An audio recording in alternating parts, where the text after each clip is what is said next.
Assalamualaikum warahmatullahi wabarakatuh. Saya Azmi bin Mamanan, matrik number 282927. Saya akan membentangkan tentang pembangunan masyarakat, tugasan 1, muzik dan peralatan muzik kaum Cina. Okey, gendang 24 musim. Asal-usul gendang 24 musim ini berasal dari Cina. Lazimnya terdiri daripada 24 buah gendang besar. Assembly ini dinamakan gendang 24 musim kerana setiap gendang besar ini dinamakan berdasarkan satu musim pertanian. Nama musim itu ditulis pada gendang kaligrafi Cina. Dalam kalender Cina, setiap musim besar, musim bunga, musim panas, musim gugur dan musim dingin dibagi pada 6 musim kecil. Oleh itu, dalam satu tahun kalender Cina terdapat 24 musim kecil. Musim kecil ini ada kaitan dengan jadual pekerjaan pertanian di negara Cina. Mengikut kalender Cina, petani akan tahu bila mereka patut membajak tanah, menyemai, menuai dan lain-lain tugas pertanian. Kaligrafi pergerakan muzik, pemain muzik juga mengikut aksi tugas pemain. Letak gendang biasanya menggambarkan satu suasana atau gerakan pekerjaan. Walau bagaimanapun, corak permainan dan gaya persembahan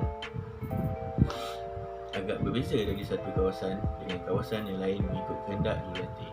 Gendang ini biasanya diimport atau dibeli dari China. Melalui persembahan, semasa persembahan, pemain drum akan memakai kostum tradisional lelaki Cina. Mereka juga menggunakan prop lain seperti topeng, bendera warna-warni dan kain panjang berwarna. Di Malaysia, gendang Cina 24 musim ditubuhkan oleh Encik Tai Hoi Sung dan Encik Cheng Zai Fang pada tahun 12 Jun 1988. Pada tahun yang sama, Persatuan Chonghua Johor Bahru mengadakan pesta tarian ulang tahun ke-9 yang pertama. 9 buah gendang Cina digunakan untuk upacara pemulaan pesta tarian tersebut. Persembahan ini telah menarik perhatian orang ramai. Encik Tai Hong Song mendapat inspirasi menubuhkan gendang 24 musim ini semasa pesta tarian tersebut. Sekolah pertama yang menubuhkan gelap gendang Cina 24 musim ialah Sekolah Menengah Persediaan Fong Yu, Johor Bahru. Assembly gendang ini telah dipentaskan buat pertama kalinya di Johor Bahru pada tahun 1988 oleh Persatuan Kaum Cina sejak 1990. Assembly gendang ini telah berkembang dengan pesat di Malaysia, terutamanya di sekolah-sekolah dan persatuan-persatuan Cina. Fungsi gendang 24 musim merupakan sejenis assembly gendang besar yang mempersembahkan pada majlis perayaan kaum Cina. Selain daripada melambangkan kebudayaan Cina, gendang 24 musim juga merupakan salah satu kebudayaan di Malaysia. Kini, persembahan assembly ini tidak terhad kepada perayaan kaum Cina sahaja, malah ia turut dipersembahkan sebagai tonton untuk hiburan di majlis rasmi maupun kerajaan. Assembly gendang 24 musim boleh dipersembahkan di atas pentas atau di kawasan terbuka seperti padang besar. Alat muzik ini lazimnya digunakan dalam persembahan. Persembahan ini adalah 24 gendang sigun, iaitu drum tarian singa. Kadang-kadang gendang longgu yang lebih tinggi juga digunakan untuk mendapat pitch yang pelbagai. Kedua gendang ini hampir sama dan merupakan gendang besar berbentuk tong.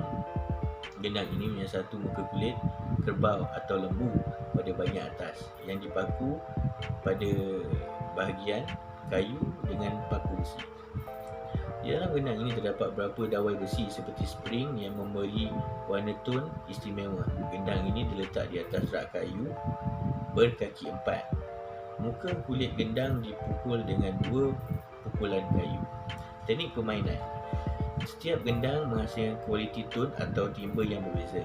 Tone dihasilkan mengikut teknik pautan tertentu. Umpamanya, bunyi berdering yang rendah dung dihasilkan apabila gendang memukul bahagian tengah kulit dengan pemukul kayu. Bunyi tik yang tinggi dan pendek dihasilkan semasa permainan gendang memukul kedua-dua pemukul kayu. Bunyi tak yang tajam dan pendek seperti bunyi kayu diketuk dihasilkan semasa pemain gendang memukul bahagian tepi kulit kayu. Gendang 24 musim. Dalam persembahan 24 musim, bunyi yang didengari penonton ialah bunyi rentak terhasil daripada dimainkan oleh kesemua 24 pemain drum. lazimnya pemain gendang dibahagi kepada beberapa kumpulan yang memainkan rentak tersendiri. Terdapat beberapa rentak asas yang diketuai umum oleh semua pasukan gendang Indonesia. Rentak asas ini dicipta oleh Encik Chin Wei Chong dan ahli-ahli kumpulan yang pertama ditubuhkan di Johor. Mereka telah mengajar rentak asas ini kepada kumpulan lain. Setiap rentak asas ini membayangkan suatu suasana atau pergerakan tugas petani. Contoh, dagu bermaksud membanting padi. Satu kumpulan pemain gendang akan melompat ke kanan dan ke kiri, kemudian ke kiri. Setiap diubah seperti membaling padi. Itu saja penerangan saya untuk permainan alat muzik tradisional. Terima kasih. Assalamualaikum warahmatullahi wabarakatuh. Saya Muhammad Faizul Iskandar bin Jamhadi, bertugas sebagai Eksekutif Rahil Water Services Daerah Keluang, akan membentangkan satu alat muzik daripada bangsa Bugis, iaitu kecapi. Untuk tugasan 2, pembangunan masyarakat 1, bernombor metrik 282806. Kecapi Bugis adalah sejenis alat muzik bertali seperti pada umumnya, tetapi kecapi Bugis memiliki bentuk seperti perahu dan hanya mempunyai 2 tali. Menurut sejarah, penemuan kecapi Bugis adalah oleh seorang pelaut yang sedang berlayar sehingga kecapi berbentuk seperti perahu.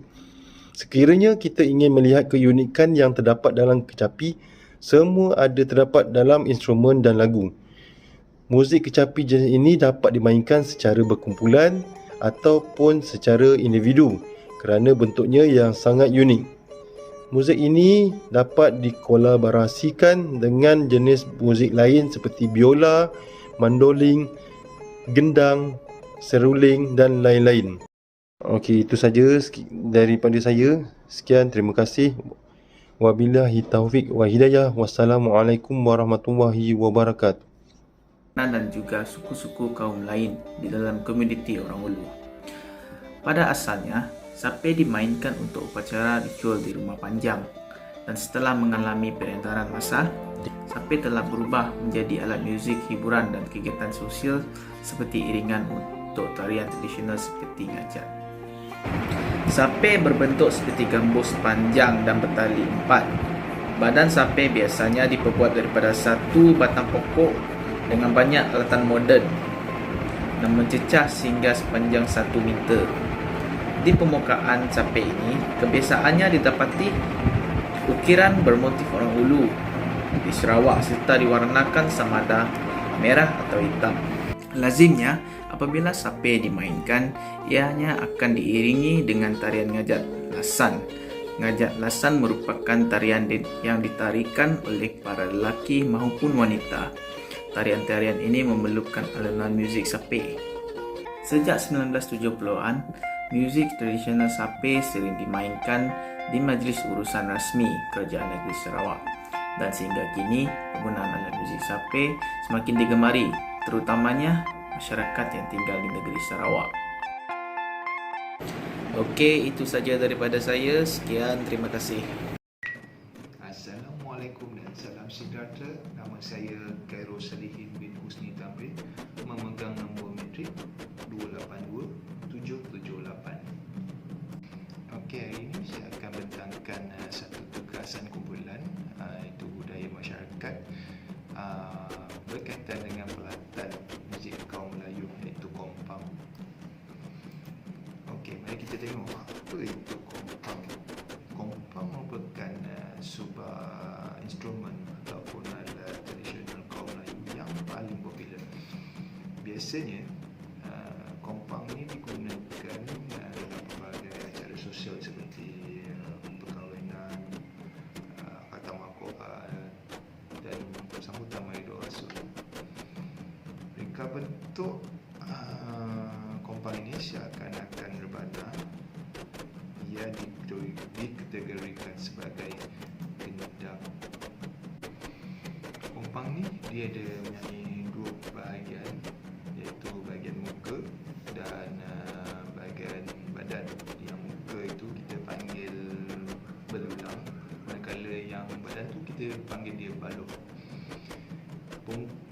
muka ataupun kulit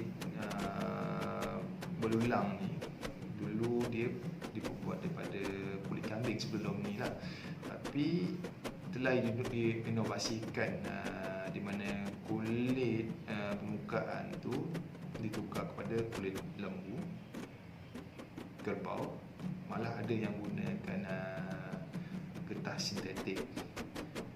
Bahagian kompang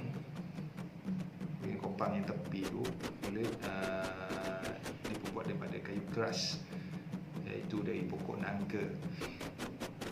Lepas tu di dalam kompang tu, di antara muka dia dengan badan dia ada satu rotan yang dipanggil sedak. Tujuan sedak ni adalah untuk menegangkan supaya bunyi kompang tu lebih sedap. Okey, tadi kita tengok apa itu kompang. Lepas tu kita tengok pula sejarah dia. Okey, melalui sejarah kompang ni dikatakan dia dibawa masuk pada abad 13 lagi. Okey, oleh pedagang Arab dari negara Timur Tengah lah.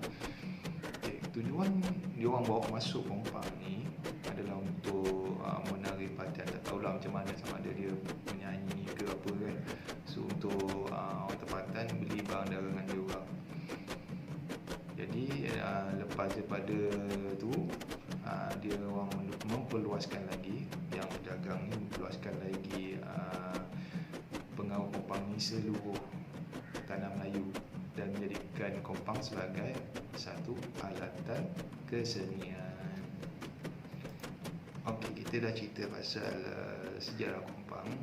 Lepas tu kita tengok pula dari segi persembahan dan bila kompang ni digunakan.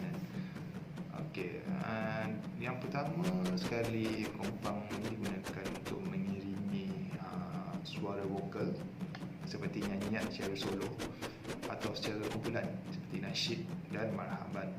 Yang keduanya digunakan semasa khatam Al-Quran, kanak-kanak berkhatam ataupun mengarah pengantin atau upacara rasmi yang melibatkan orang kenamaan.